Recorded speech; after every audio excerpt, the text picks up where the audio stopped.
libre. Ayan na nga, naglalakad na siya dyan, papasok sa amin. Ito na nga, ako nga maghahatid sa kanya dyan, papasok sa VIP room niya. Ayan nga ako guys, i-assist ko na siya. Takpan ko lang yung mukha ko. At ayan na nga yung inaantay nyo, napakagwapo talaga.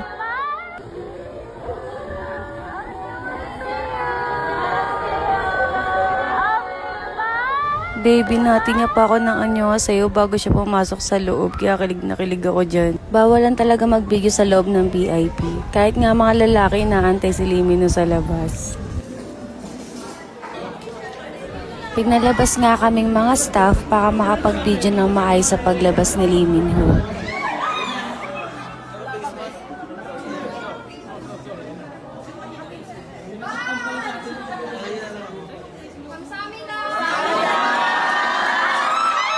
Ang swerte ng mga nakamayangin din sa dulo, guys.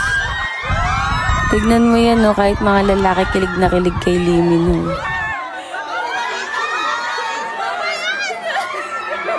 Nakapagpasayin pa nga kami kay Liminho niyan. Thank you, Chungdam.